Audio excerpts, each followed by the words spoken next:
All right, let's get right into it. There's this mysterious missile launch, a pretty shocking claim, and one single number that, honestly, could change everything. Today, we're unpacking the 12,000-kilometer question that's sitting right at the heart of Iran's missile program. And, the question is as direct as it gets. For decades, the entire strategic map has been drawn with one really clear line. Iran's missiles, they were a regional problem. A big one for sure, but regional. But what if it's just been completely erased? So here's how we're going to break this down. First, we'll set the stage and talk about whether this is a new global threat. Then we'll dig into the evidence for this supposed super missile. After that, we'll look at some very serious reasons for doubt, we'll hear Iran's side of the story, and finally, we'll try to figure out what it all means for, well, the new strategic reality. Okay, so to really get why this is such a massive deal, we need a little bit of context. I mean, tensions in the Middle East are nothing new, right?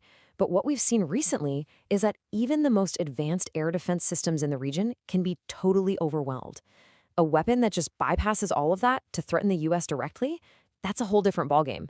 And you've got to understand, this has been the absolute bedrock of U.S. policy for years. Washington could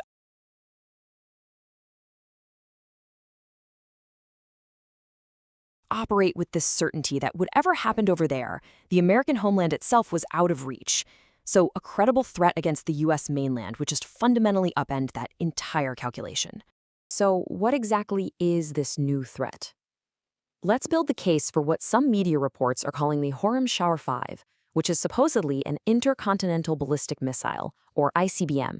And honestly, the numbers they're throwing around, they're staggering. First up, the range. 12,000 kilometers. That's over 7,400 miles. A missile that can go that far doesn't just threaten the East Coast. We're talking about putting all 50 U.S. states, from Maine all the way to Hawaii, within its target zone. And then you have the speed. Mach 16.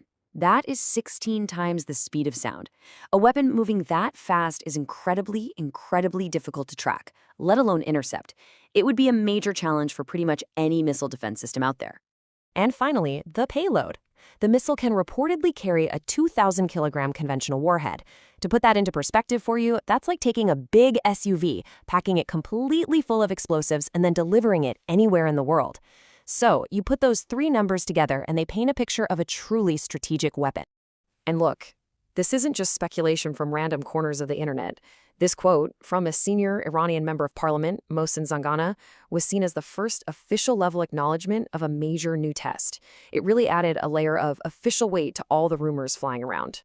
These claims were then amplified by footage that just spread like wildfire on social media. The videos, well, they showed this brilliant plume of light streaking across the Iranian sky. It was the visual that really lit the fuse on this whole global debate. But did it actually show what they claimed it showed? And this is exactly where the story gets really complicated. Because as soon as those videos came out, military analysts around the world started pointing out some major problems. So let's put our analyst hats on for a second and ask, does the evidence really hold up to scrutiny? Now, before we even look at the video, you need to understand this one key technical point. For a missile to travel 12,000 kilometers, it can't just fly straight. It has to go up, way, way up, into space, and then come screaming back down toward its target. That whole process is how it gets to those insane hypersonic speeds. Okay, so this is where that visual evidence really starts to fall apart. You see, analysts expect a true ICBM launch to show a clear exit from the atmosphere. You'd see distinct engine stages burning out. But the videos, they showed none of that. There was no clear sign the missile ever reached space, and the intense brightness from the engine just completely obscured all the crucial details. This led experts to start asking some really tough questions. The trajectory, for instance, looked suspiciously flat for a missile that's supposed to be going to space. The plume didn't quite look right for an upper atmosphere burn. And why was the footage so fuzzy to begin with? It all led to the biggest question of all. Could this have just been a test of a completely different, much shorter range weapon? So you have this bold claim on one side and some really serious technical doubts on the other. And that brings us to the next chapter in this whole mystery. Iran's own explanation for why the evidence doesn't quite seem to match the claim. So what was their answer? Well, they're essentially saying, yes, the test didn't go the full distance, but that was intentional. They claim this was just a preliminary trial, sort of like a systems check, but at a much shorter range, just to make sure the technology works, and they insist that future tests will show off the missile's true intercontinental capability.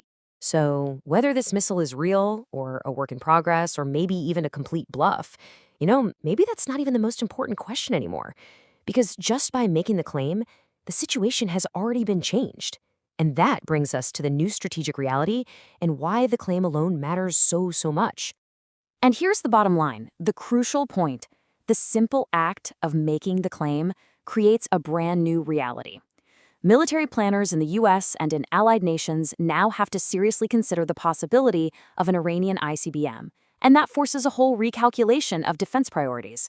It also gives Tehran new leverage in any future negotiations and puts this immense pressure on Washington to respond to a threat that may or may not even exist yet. And all of that leaves us with the ultimate question, whether it's a bluff or a genuine breakthrough. By simply putting the 12,000-kilometer threat on the table, has Iran already changed the game for good? That is the new calculation for policymakers in Washington. And honestly, for all of us to think about.